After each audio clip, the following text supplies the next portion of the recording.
Welcome everyone to the Collaborative Mentoring webinar series, and thank you for joining us. Today we're going to be talking about supporting and including youth with disabilities in mentoring programs. I'm Delia Hagan, and I'll be facilitating today's conversation. We have 5 fantastic panelists joining us from all over the country who are working to make mentoring programs accessible for youth of all abilities. You're going to hear from practitioners using several different types of mentoring models to engage young people with disabilities and build inclusive, empowering programming, as well as folks working to unite the mentoring field around these goals. And I've been talking with these folks for a few weeks now, and I can tell you that they have a lot of wonderful things to say. They all come at this work from different angles and all have personal connections to the work, so I'm really excited for you all to hear from them. So without further ado, let's get started. So before we jump right in, I want to share some housekeeping information. In 1 week, you're all going to receive an email with information about how to download a copy of these slides and view the webinar recording. You can also access this information directly by going to Mentor's website in the next week. Additionally, Mentor is working to make our CMWS webinar series more accessible. For this webinar, please take a look at the GoToWebinar control panel on your screen. In the Handouts section of the control panel, you are able to download the facilitator and panelist notes file in addition to the webinar slides. Closed captioning will also be available for the webinar recording on our YouTube page in about a week. And to continually improve this series, we're looking for your input. So a short survey will pop up as you exit this webinar later this afternoon. So please just take 3 minutes to give us your feedback. So we want this to be a participatory experience, and so we ask that you use that questions box that you see on your screen to ask questions throughout the webinar. Minnie from our Mentor team will be queuing up questions to share with panelists during the Q&A portion of the webinar. We might not get to all questions because there are several hundred of you on the webinar today, but we will do our best, and the questions that we share with you are generally the ones that broaden or deepen the conversation. So first, to get a sense of who is with us today, we have 2 short polls. So we're going to launch the first poll, which is, what is your experience level in the field of mentoring? Is it beginner, experienced, or expert? So just take a few seconds and note how you interact with this field, in what way, how experienced you are. And then we will share out the results. All right, and it looks like about 68% to almost 2/3 are experienced, with about 1/3 beginner.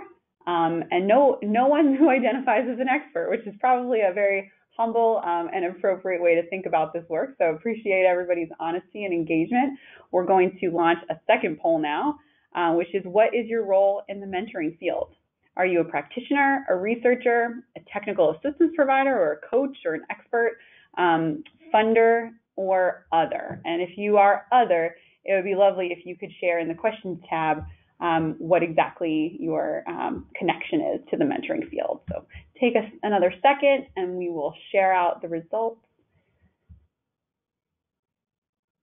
All right, so it looks like we've got about almost 40% of you are practitioners. That's generally the case with our webinars as we talk a lot of research to practice here on the CMWS. We've got about 13% of you who are technical assistance providers and a few researchers and funders.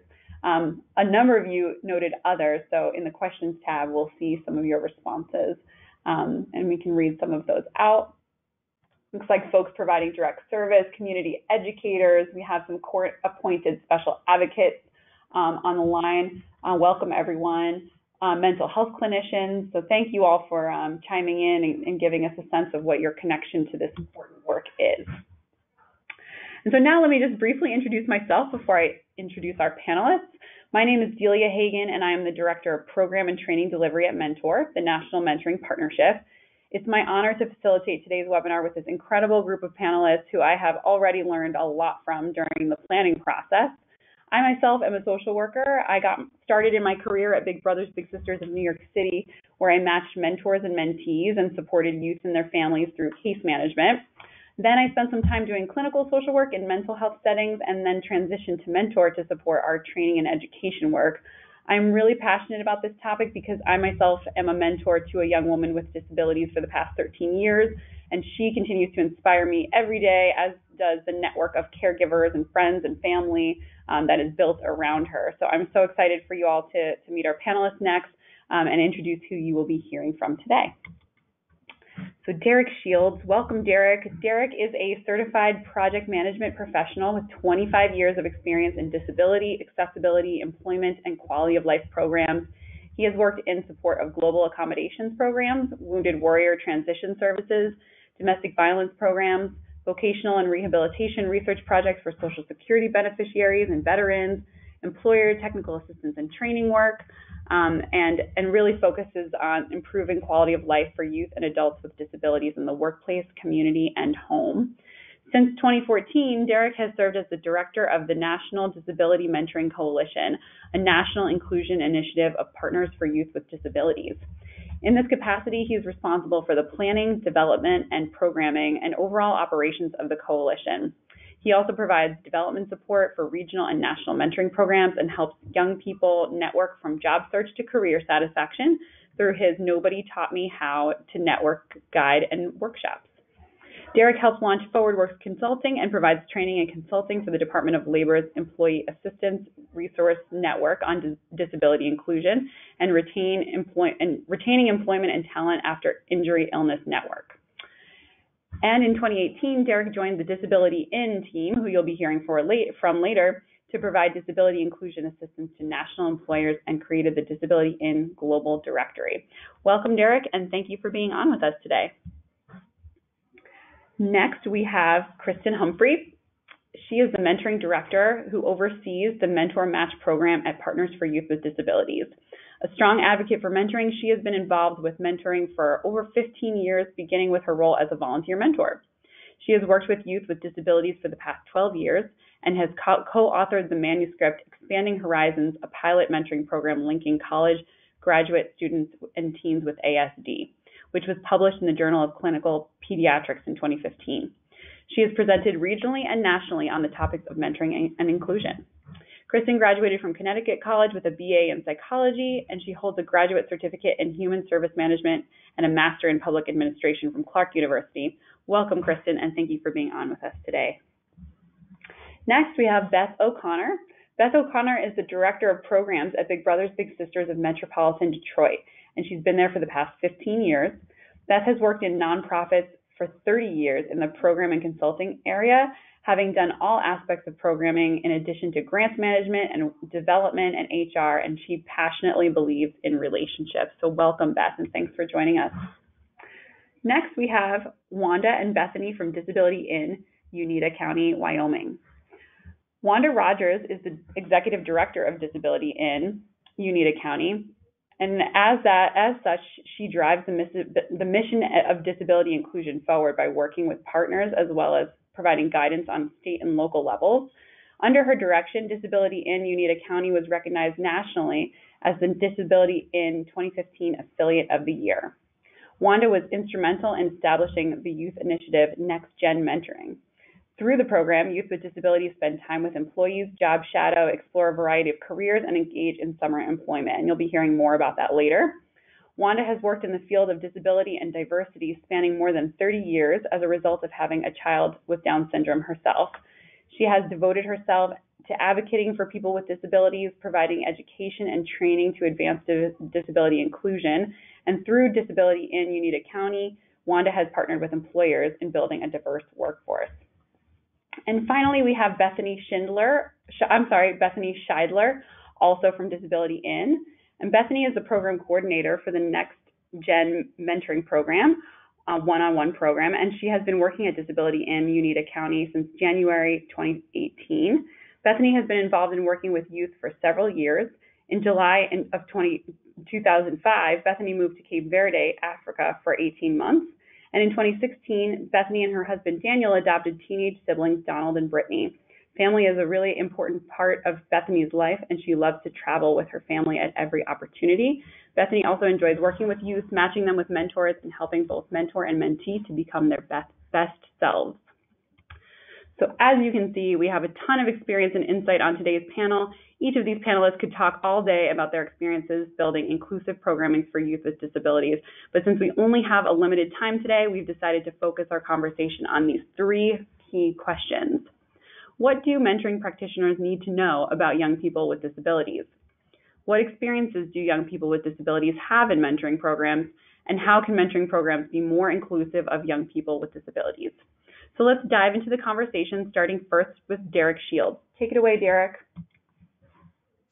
Thank you very much, Delia, and welcome everyone. Thank you for your interest in creating more inclusive mentoring environments for youth and young adults with disabilities.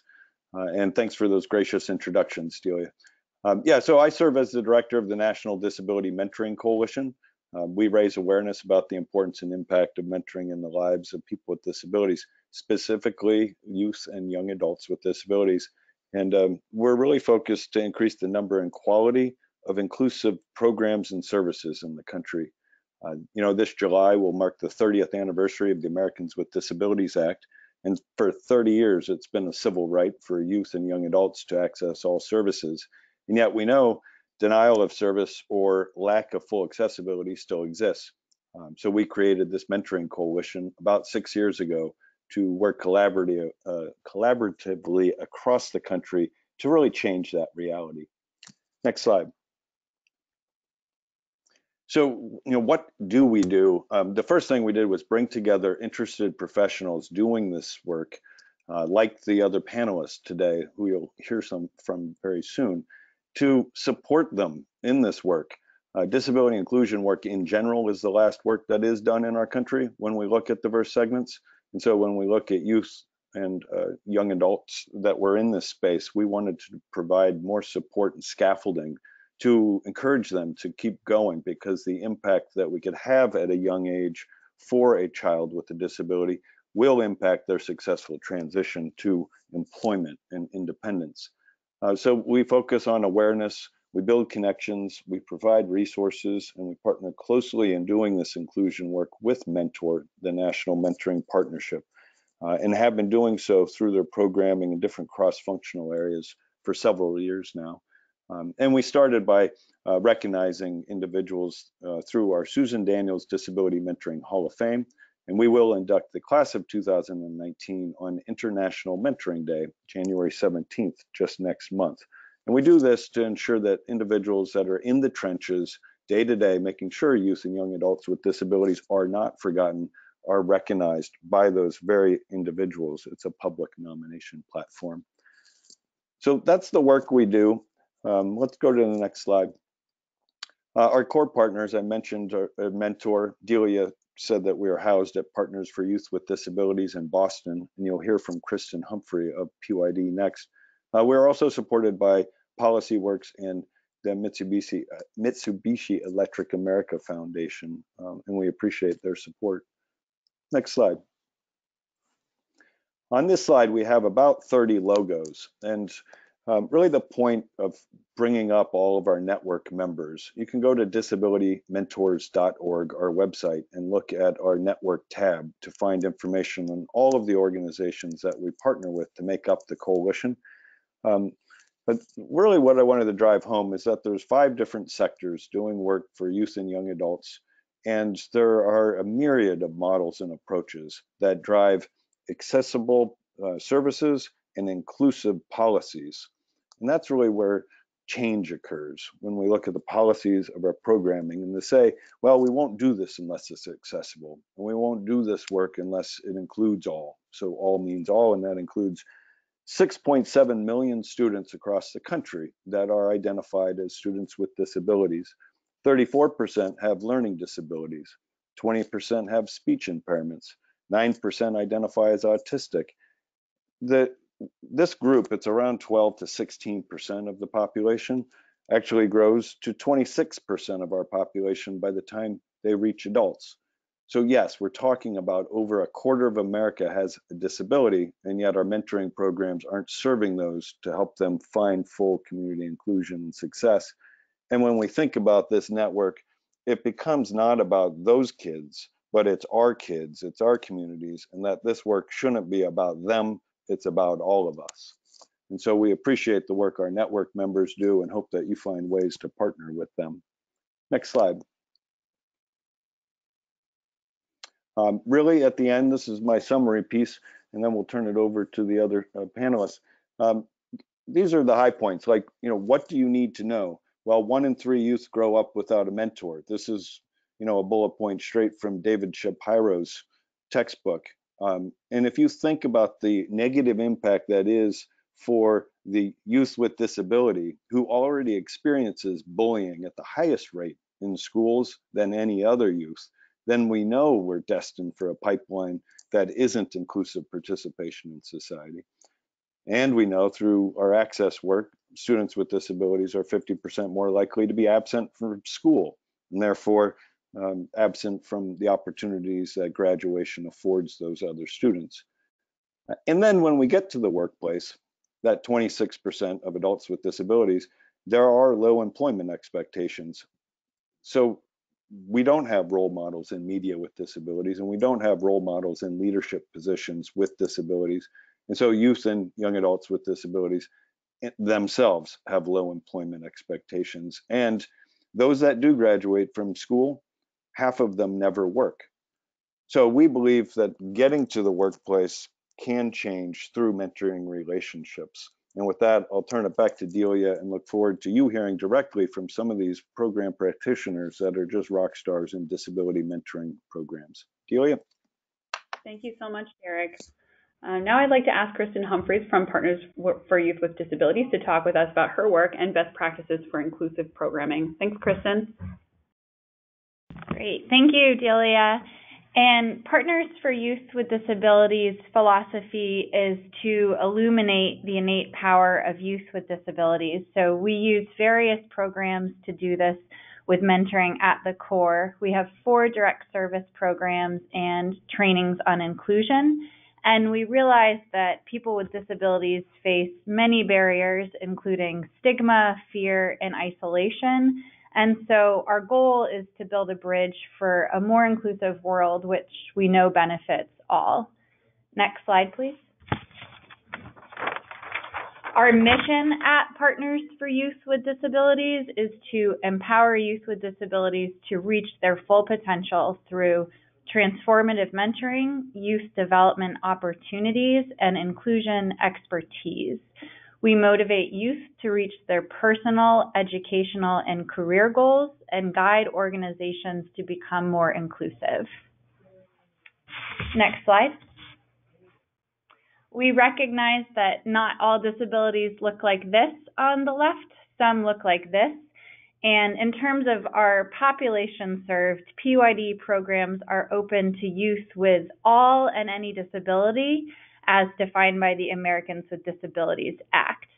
And specifically, our one-to-one community-based mentoring program works with young people between the ages of 6 through 24 with any disability in the greater Boston area.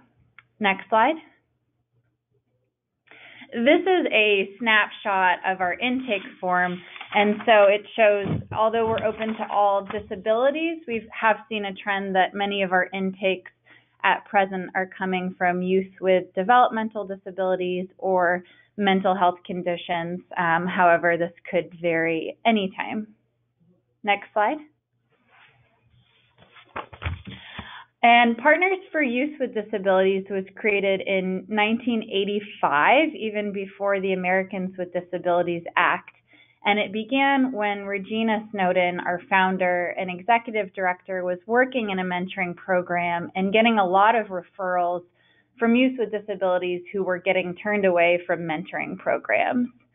Our goal is to help young people with disabilities meet their full potential for personal development and independence. And as mentors and mentees work together, we ask them to think about goals in the areas of self-esteem, healthy relationships, community involvement, independent living, and education/vocation. When we were designing our program, we structured it around the elements of effective practice. And then over the past 35 years, we have supplemented it with our own inclusive practices that we've learned. And we have published a best practices guide for mentoring youth with disabilities that can be found on Mentor's National Mentoring Resource Center.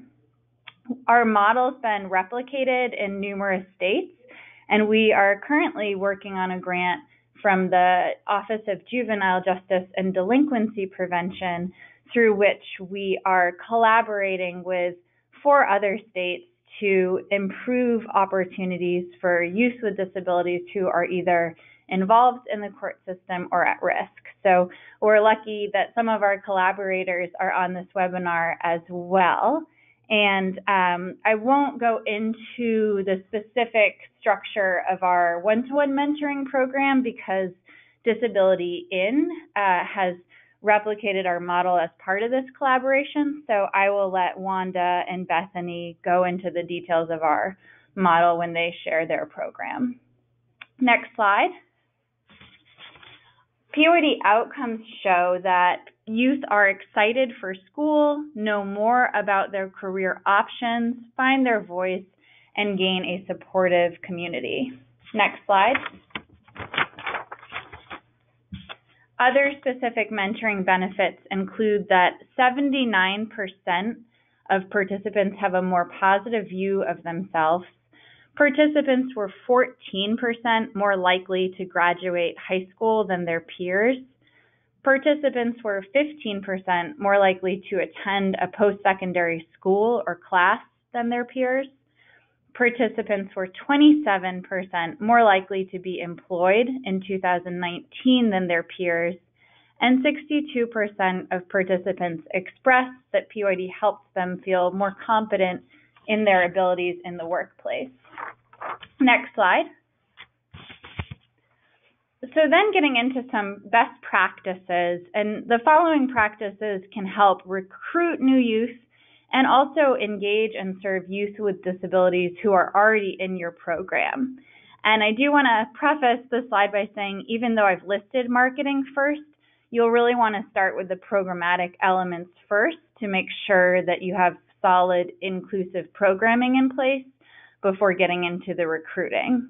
And all of these topics are very broad, and as Delia mentioned at the beginning of the training, these could each have their own very dedicated trainings, but hopefully some tips will be a starting point. So starting with marketing, thinking about having diverse images of people with disabilities, whether that's on your website, brochures, flyers, really for people to see that they're reflected in the marketing. And if you don't currently have a lot of photos that represent that, one resource is Disability Images.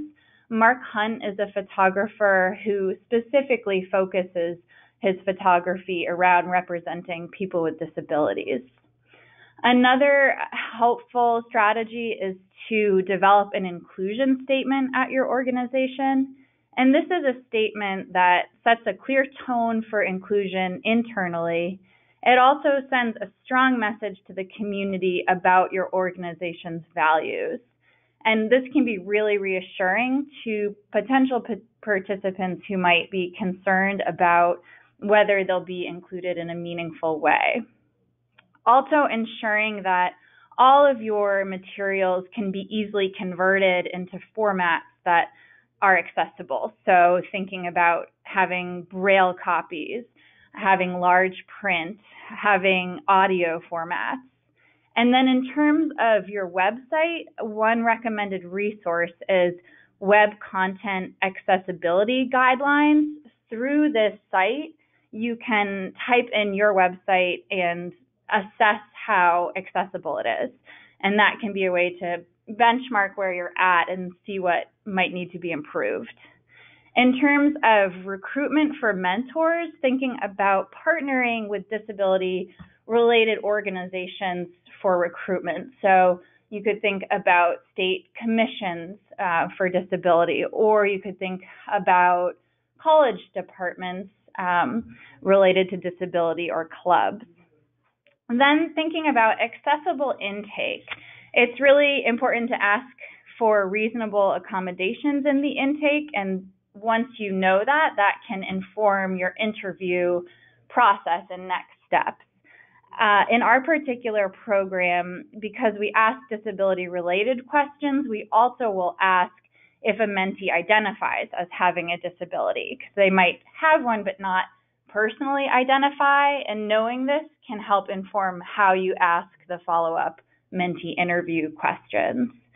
It's also really important to be clear on why you're asking these questions, that It's really to ensure the best support for participants and the best fit, and making sure that they know it's not for excluding purposes. Taking a strengths-based approach, so starting the interview with the youth's strengths, asking what they like, what their hobbies are, not making assumptions about what a youth can or can't do, and again, considering the existing supports in the youth life already. It's also great to have a visual option. So this image on the left is an example of the first page of our mentee interview. So all of the written questions that we have, we converted it into a visual format so that youth who might process information better visually can have access to that interview.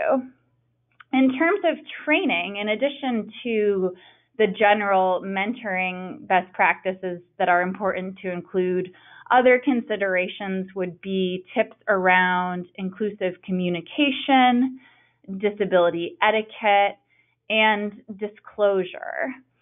Related to support, also starting by structuring support by mentor standards, and then thinking about accessible communication in match support. So being open to preferred styles, whether that's video chat, phone, in-person, email. And similar to what we have for the interview, it's also great to have visuals that can be used in match support.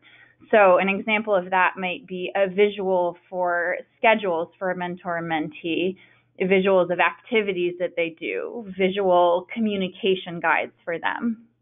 And then when you are promoting activity ideas as part of match support, keeping in mind that you are finding inclusive activities. So maybe that's sensory-friendly movies, just making sure that they're accessible. And similarly, when you plan programmatic events, keeping in mind accessible activities in terms of physical access and cognitive accessibility, so presenting materials in different formats, creating clear guidelines for creating a safe space, and then also having ongoing training opportunities for mentors. So some relevant topics might be, as Derek mentioned earlier, youth with disabilities are at high risk for bullying. So having that as a resource is great, or self-advocacy, independent living, and then disability-specific resources as well. Next slide.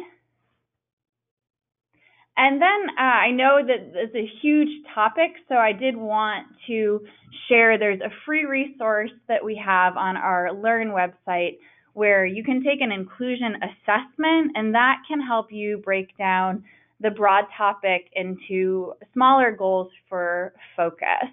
And the link to that is right on the slide.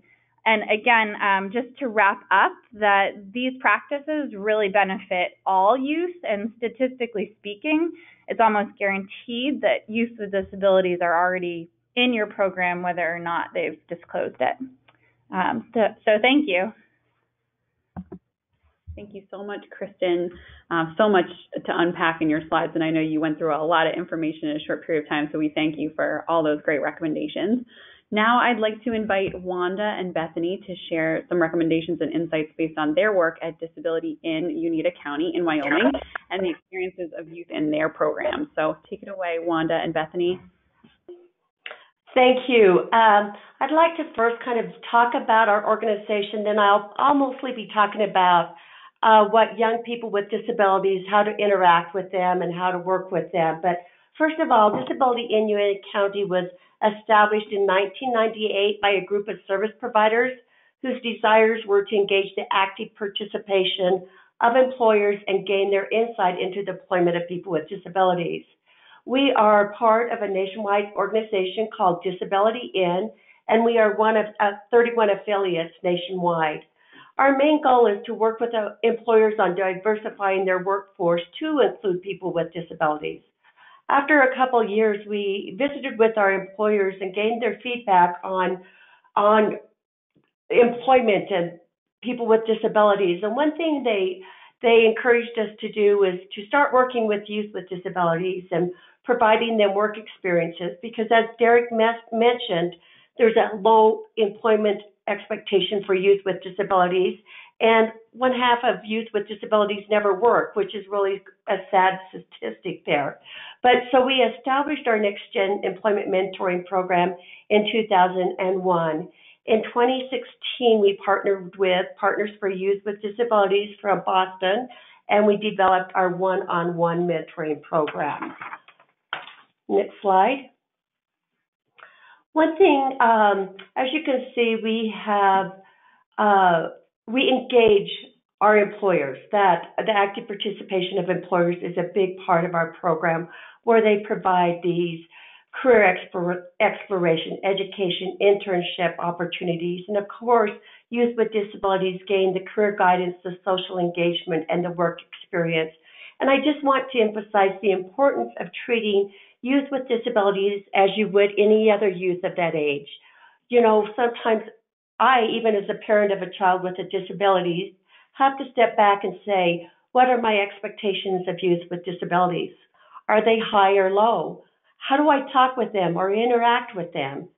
And they sense this from us. And for example, I just want to share a little story of my daughter that has Down syndrome. We were at the ball fields one summer, and she was about 12 years old. And as a family, we treated her like we did all the other children. Yes, we had to make accommodations, but our expectations were there. And I saw a lady walk up to her and scoot down and then start talking to her in baby talk. And I watched Elise transform from this 12-year-old girl to this little 6-year-old girl and meeting the expectations of that lady.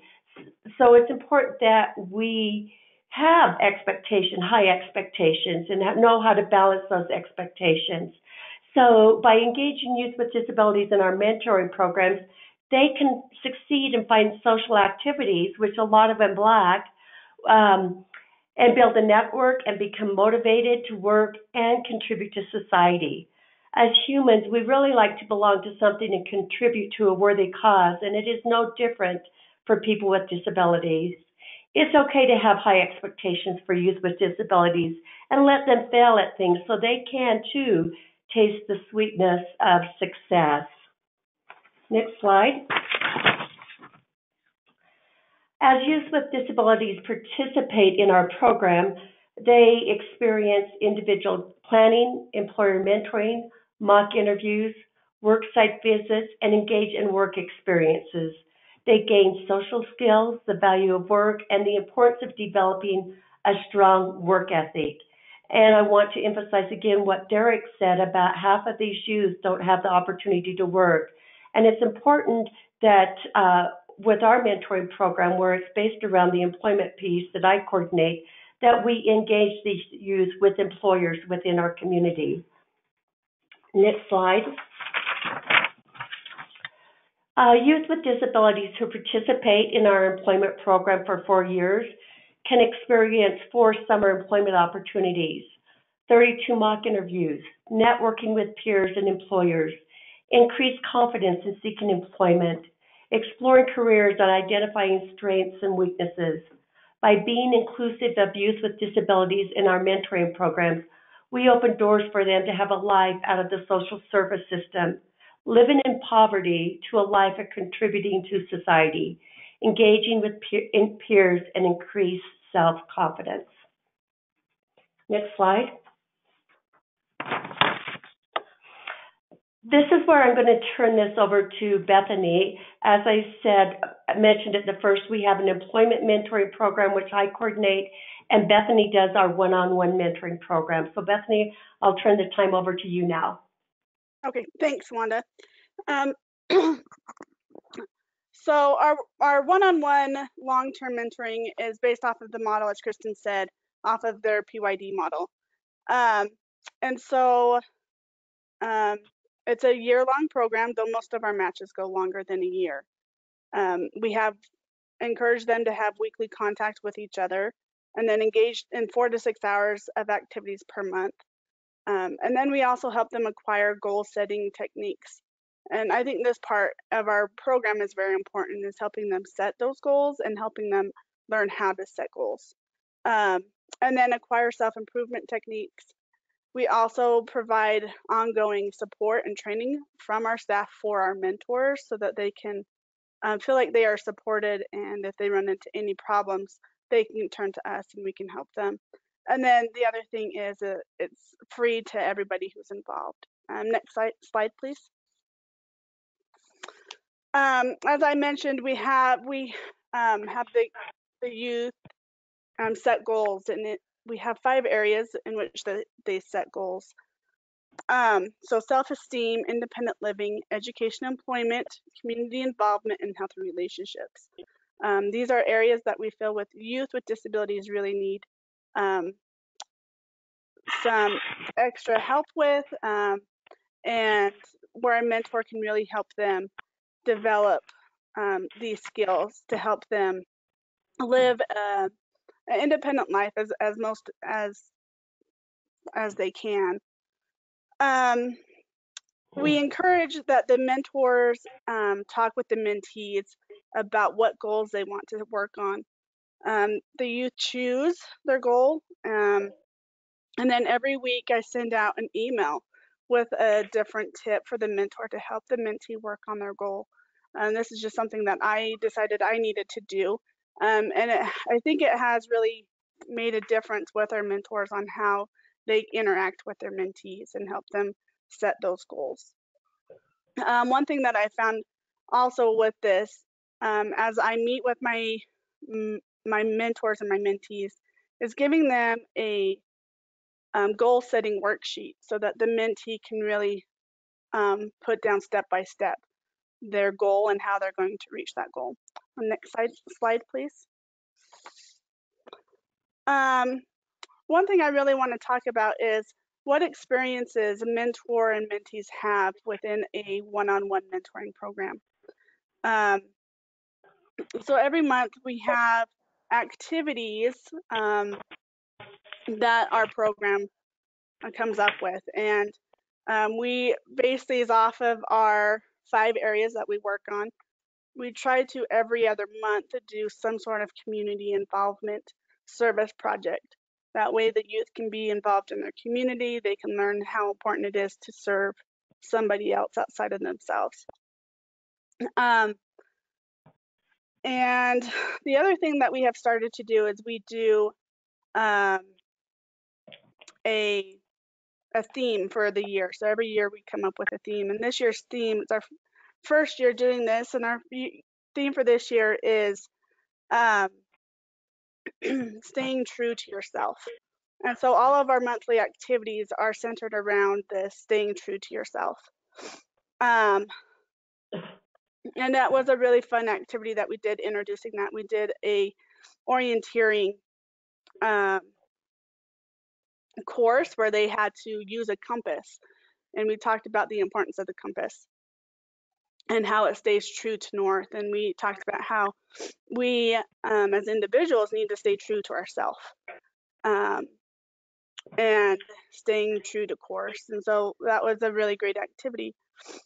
The other thing is each match is encouraged to do things that the youth has an interest in. They learn and try new things.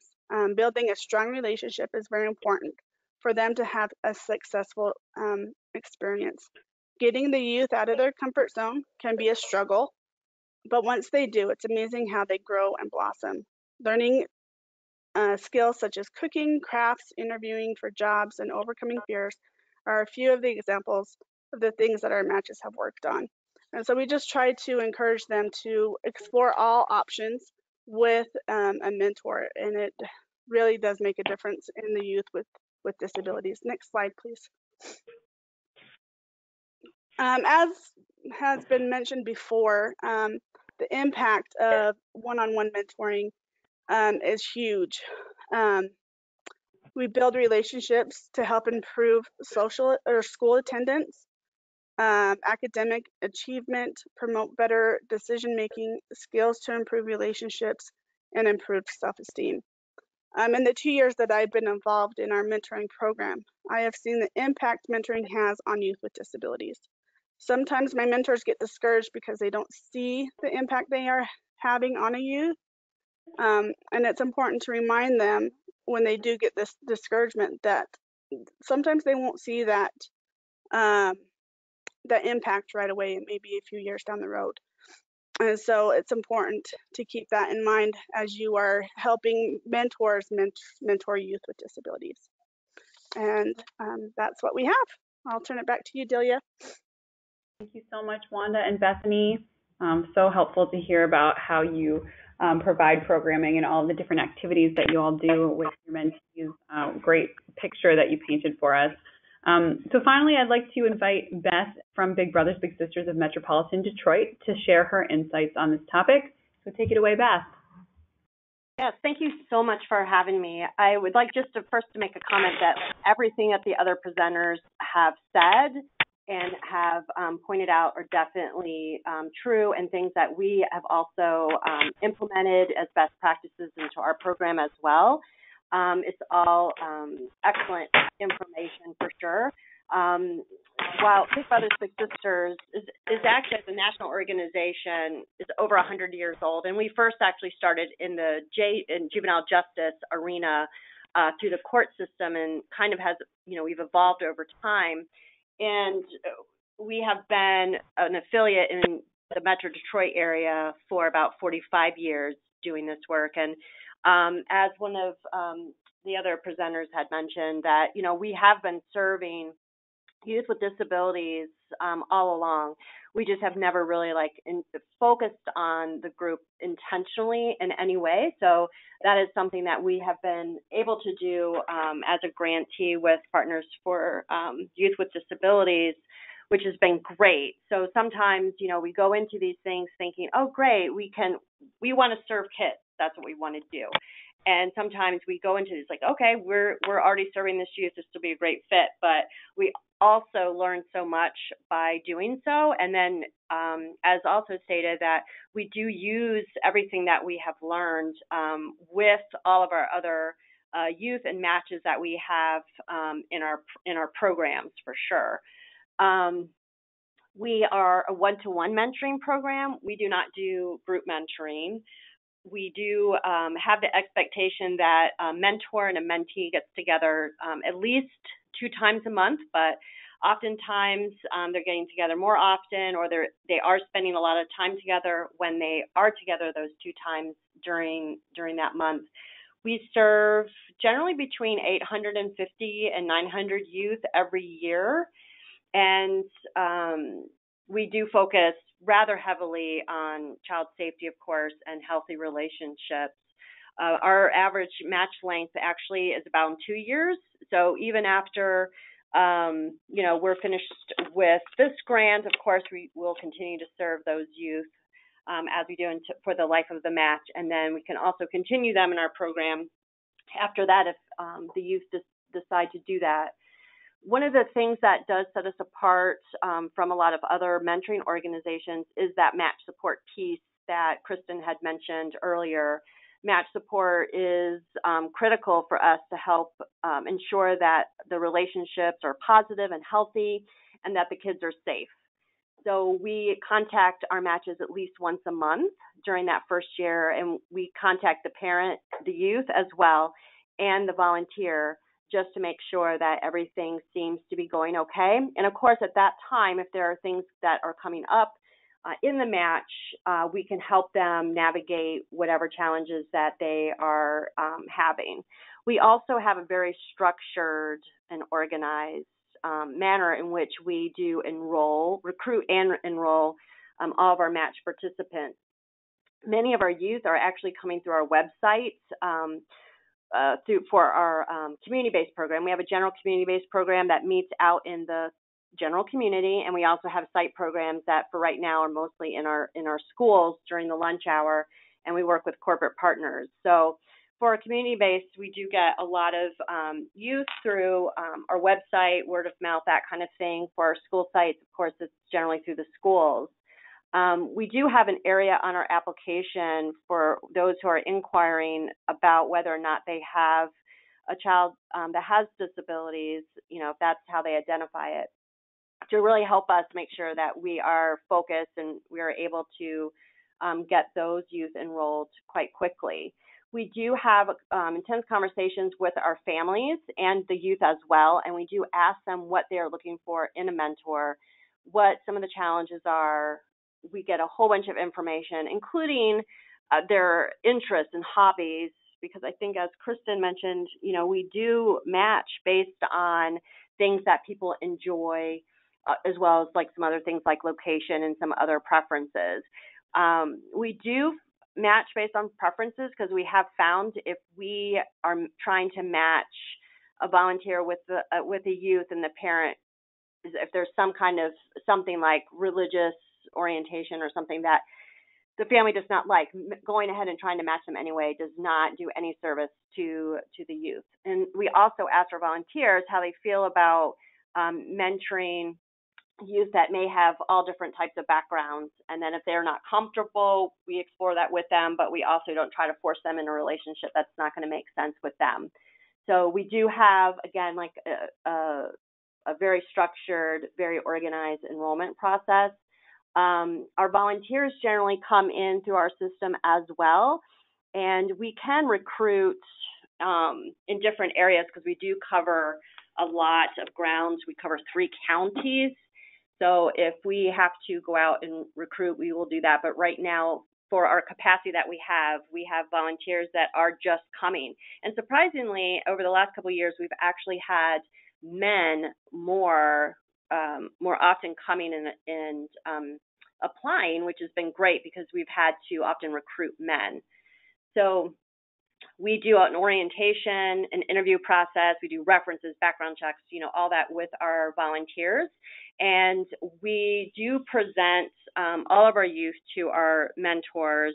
And, it's just kind of like a matter of fact explanation of who we feel like would make a good match, and they can accept or reject based on, a little bit of the bio that we give them. But again, we do match on preferences and really hope that, we are matching on different things, sometimes also personality and things like that. So we've been pretty successful doing like that because it's almost like a blind date kind of thing. But again, that has worked out for us as well. Next slide.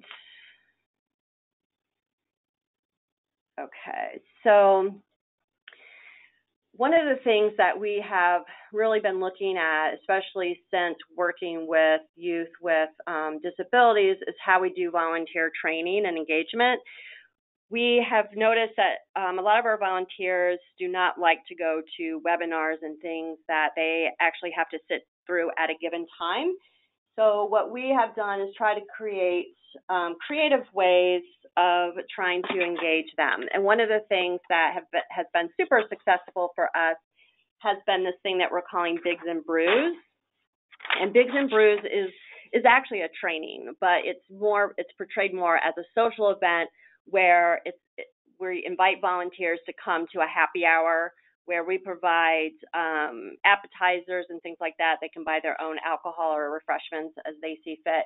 And then we sneak a training piece in there. So it could be, different disabilities and what they mean, what they are, that kind of thing. Or it could be, what are some of the generations like? What are the differences and what are the strengths and things like that? So there's a better understanding of everybody. And also, because we tend to do it around games like headbands or Jeopardy and things like that, we just adapt those things to our training.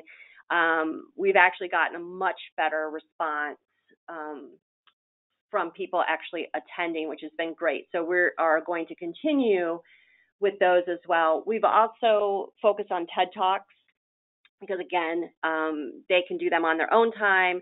They're generally like 15, 20 minutes. It holds their attention. It can be on one subject. And so, again, we're going to be continuing those through the next year. We also have tried to do some incentives as well. We did that around the TED Talks where, it's like, hey, do this training, complete this questionnaire about the training, and then we'll put you in a raffle for like a $20 gift card. That also was very successful for us. We were getting like 40 people to complete trainings, which was huge for us. One thing that we are looking at for 2020 is to implement a volunteer council, because we feel like we want to give our volunteers and our youth as well, because we're going to be doing a youth council, but more input and more say in what we do and how they want to be communicated with, what they would like to do in terms of activities and trainings as well, and how they would like that training. And one thing that we have not done a good job of at our agency is engaging youth in that same way, and also our families. So we started doing more parent-focused or family-focused activities in 2018, 2019, where we had been just inviting our matches, but now we're doing families as well, because we found that families don't often have an opportunity to engage with their kids in a free and structured way. So we provide snacks and a great activity and things like that, which is fantastic. And actually what I just was fearing was going to happen, my computer just restarted. But anyway, so we're going to be continuously to focus on 2020 with family groups, such as or like parent groups, where we're also getting input from our families as well, because we have a lot of families who have a lot of great input that we're not really capturing about, how we can best support them. And although we're a mentoring organization and we don't do a lot of those other activities, it is important that we at least provide resources or provide some information. And even if it's like how to communicate, how to help them work through some of the challenges they may have with their children, it'll be, that would be really helpful for them as well. So some of the, next slide, I think.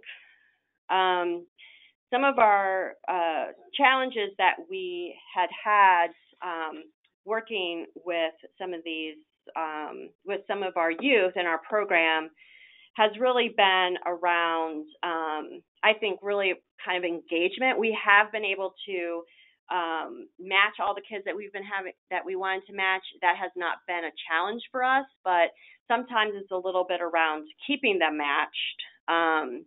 One thing with this particular grant is that we have to continuously maintain the relationship for 1 year, and some of our youth move. There are things like, that happen.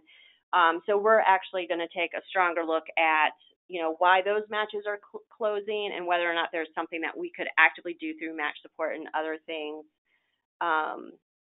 to keep those matches together. Of course, like as I mentioned before, our Bigs and Brews have been really popular and has helped us, and again, we'll be continuing those things as well. I think one other thing that I did want to mention too was about the activities.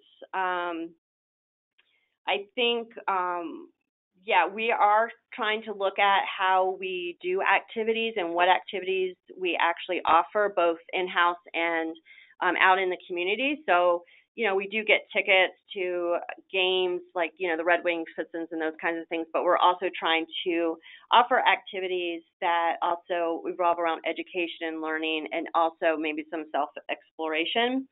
And one of the things that I've been pushing out to some of our matches, and I probably should push out to our families, but we have some free events in our city, and we have what's called a silent disco, which is very cool. I like it myself, but you basically wear headphones and you can listen to 3 different DJs playing music and whatnot. But what's great about it is that for kids who have sensitivities to sound or have autism, things like that, they're able to participate in those activities because they have control over the loudness and what's going on around them. So we've been sending that out as well. Again, one thing too, in terms of being more inclusive, we have not done a good job of being inclusive with the youth that participate in our program. So that is definitely something, again, that we're going to focus on in terms of like having a youth counselor or figure out ways that we can engage them. Transportation is always a huge challenge for us. So since we do have even our county where most of these youth come from is big, we don't have great public transportation. So we're also looking to partner with like Lyft or Uber to see if we can also get credit so we can try to transport some of our families here as well. So I think that's it. Thank you. Well, thank you so much, Beth. Really, really appreciate everything that you shared as well. And now we're going to turn it over to our audience. So what questions do you all have for our panelists? If you haven't already, go ahead and use that questions box to type in some of your questions. And I think we've gotten a few throughout the speaking that's been taking place. So I'll go ahead and ask our question moderator, Minnie, to share our first question.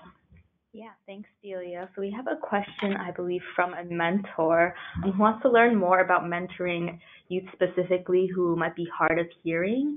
For someone who is a beginner in the field, do you all have any suggestions based on your experiences?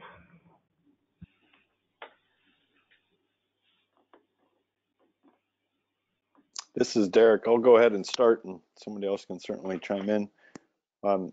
Yeah, so during the intake process, if you have an individual that identifies as having a form of hearing loss, perhaps a degree of hearing loss or potentially is deaf, then you'd want to identify that early on and then create those accommodations. Sometimes they could be formal accommodations like sign language interpreter. Other times they might just be an adjustment. If you meet face to face and the person has hearing loss, there are apps that are available that actually translate the spoken word into immediate captions, and they're at a very high quality. One of them is called Otter, O-T-T-E-R.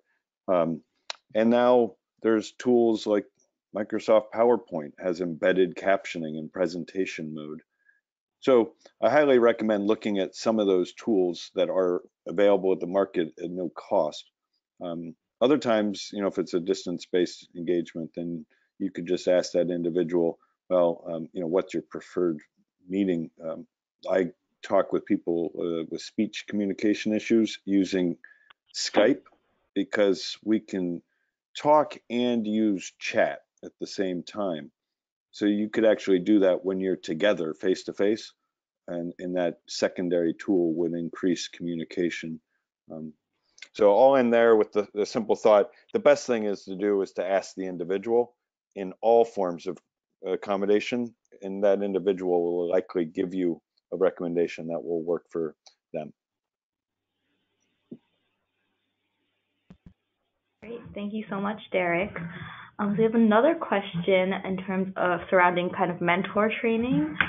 So if you all could, if anyone, whoever wants to answer the question, just address more about kind of what is the specific content that you do for your training with mentors in terms of either sharing the needs of the youth that you work with, or how do you kind of adapt your training sessions to make sure that you kind of include and address the population that they will be working with.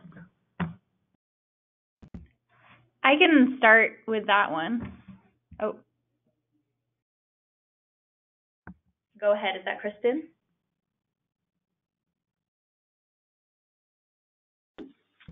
Yes, am I coming through? Yes, we can hear you. Okay, great.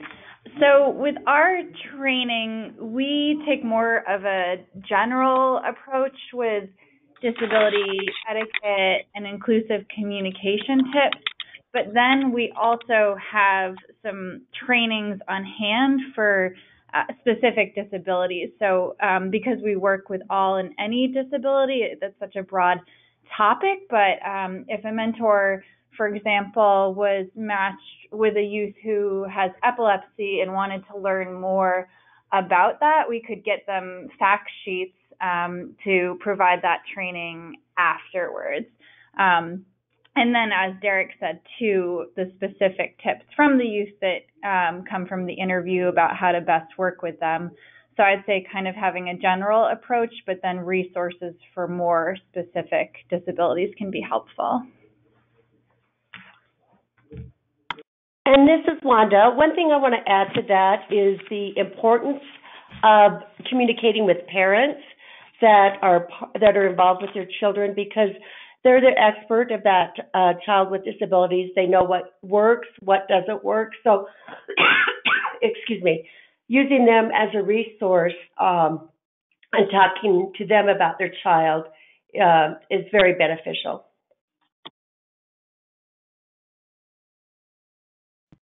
Great, thank you, Wanda and Kristin. So we have another question here. This person asked, how would you address the issue of other youth not being open or inclusive to their peers with visible disabilities? If you all have any experiences in your mentoring programs with that.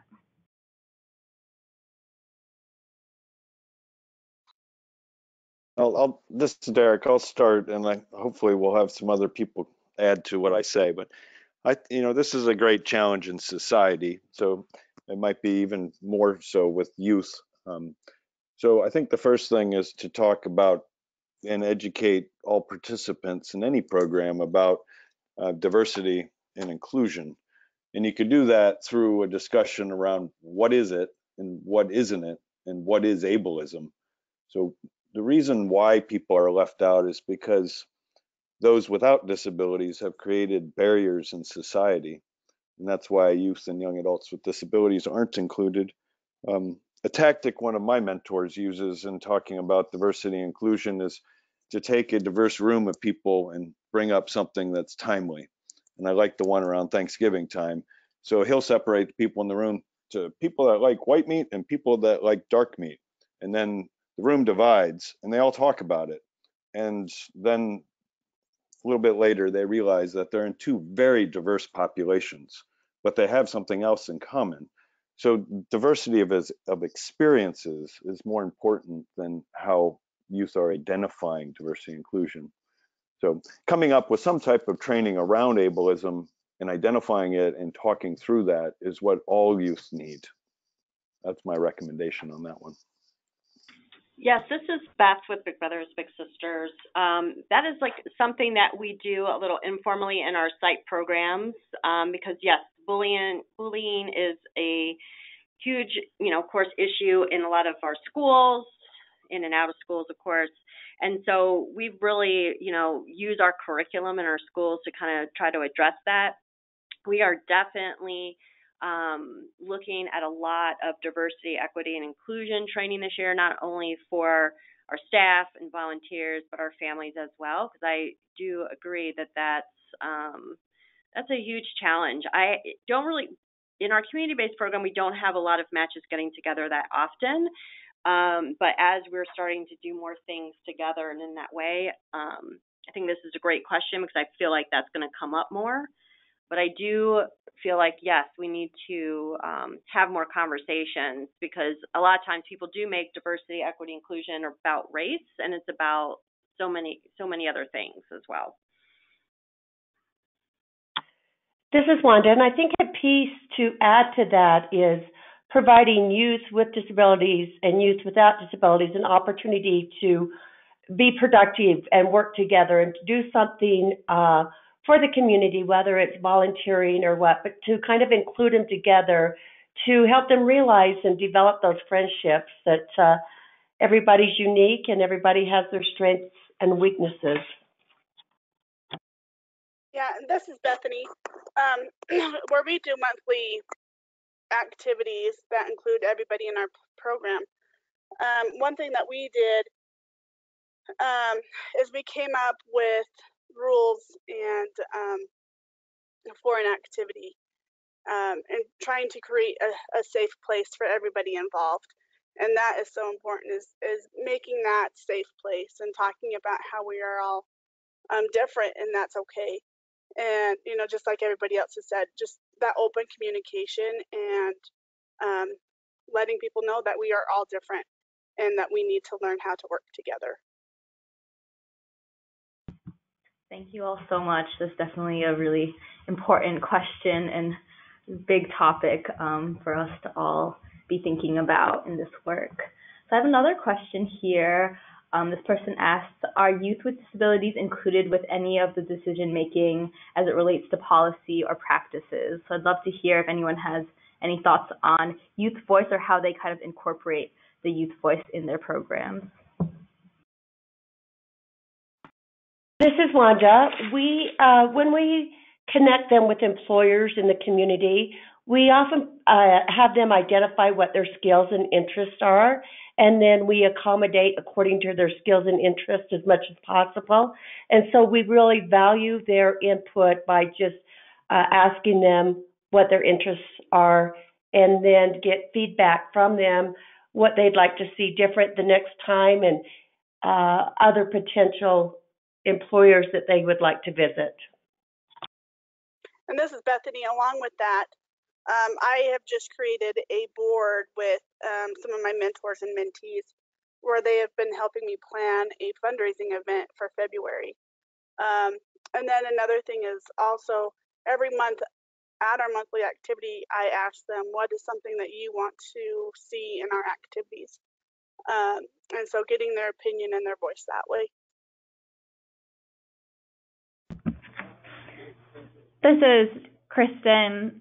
We also will do a mentee fellowship program where mentees can apply to take on a leadership role within our program, and we've had them help us to suggest and plan match activity events before. And then survey responses would also be another way to do that, to look at what they want to see in the program. This is Derek. I'll just add, I think, the last two questions are phenomenal questions, and I don't think that they're designed to be separatist questions, but like, do we include youth in all policymaking? So does that include youth with disabilities in inclusive policymaking? And the answer is too frequently it's not happening for most organizations. What they do as a byproduct, though, is something to consider. So yes, ask for their involvement in policies and practices and get their feedback. We should all do that with all youth. And secondly, the experience that a youth will have with a mentor is a level of reciprocal or reverse mentoring that drives inclusive policy change far beyond what the youth could advise, like on paper. It's the experience of getting to know the world of disability as the gift in the mentoring relationship. And so we often advise, well, if you want to open up this organization as an employer or as a service provider to be more inclusive, get the leaders to mentor youth with disabilities, because the leaders will change more than the youth will. So I think they can have two impacts. One is establish youth advisory committees, yes, and two, think about the long-term impact they have just by being in spaces that have never had people with disabilities in them, because policies have to change to ensure their welcome experience. Thank you so much. Derek, I just want to comment on that, and very good. And with our program, that has been the most successful tool we have found in finding summer employment for youth with disabilities, is the connection that the youth have with the employers, and employers open their doors. They see, wow, this works. Let's help. This person can contribute to our workforce. So it has opened up a lot of doors, that one-on-one connection with employers and youth with disabilities. Thank you all so much. So I think we have time for one last question. So I'd love to hear if you all have, what specific resources do you recommend to mentoring practitioners, folks who work in this field, to kind of educate themselves and learn more about working with youth with disabilities, learning more about different types of disabilities, just any resources in general you could point our audience to?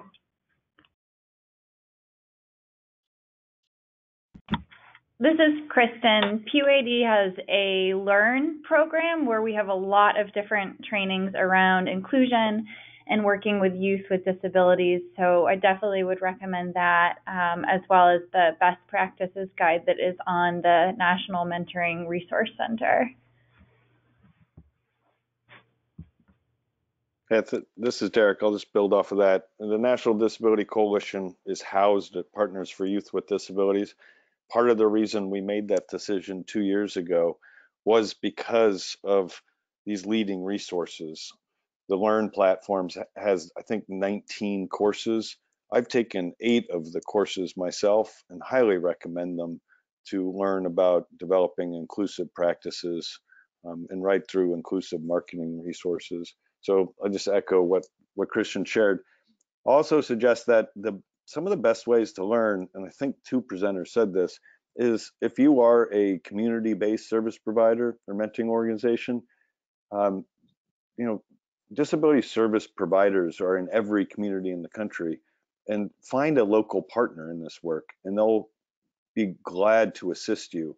Centers for Independent Living are operated in 504 communities in the country. So you could Google Center for Independent Living in your community or state and get a resource directory and be able to have a contact there that would likely welcome a discussion and meeting to talk about how you could create more inclusive practices for youth, and that would include disability-led experiences. So that's a second thought. And the last piece I'll say is at disabilitymentors.org, we have a list of now around 70 organizations that are doing this type of work.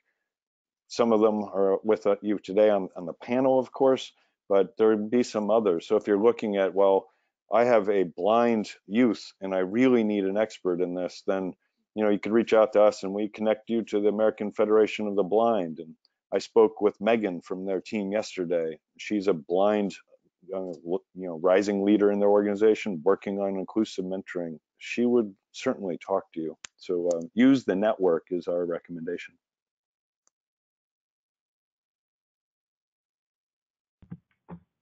Great. Well, thank you all so much, both to our audience for the wonderful questions and to our fantastic panelists today. You all have shared so much insight. We're really grateful to have had you on. I'm just going to share a couple of kind of reminders before we wrap up today. Here on this slide, you'll see some of the resources that were just mentioned. These are from the National Disability Mentoring Coalition. So thank you, Derek, for sharing these with us.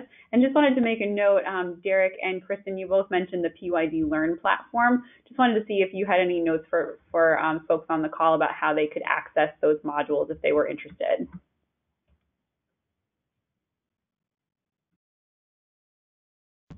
Oh, it's on our website, pyd.org, so I can send you the link, and then it would be under services. And the slide that I had at the end with the inclusion assessment, that's completely free for people to take. And then if people want to take follow-up trainings, they can access that on the Learn site. Thank you so much. And we just posted that link in the questions tab so that our audience can access it as well. Thank you so much. Great, thanks. Yeah, absolutely. And thank you all so much again for being on a part of this conversation today. Our panelists have welcomed all of you on the call to reach out to them with any additional questions that you might have that weren't answered today. So Derek, Kristin, Wanda, Bethany, and Beth, thank you all so much for sharing your contact information so folks could reach out if they have further questions. And as always, we want to remind you about other ways to connect and find resources. So Mentor, if you don't already know, we scale our impact by developing and supporting a national network of affiliates.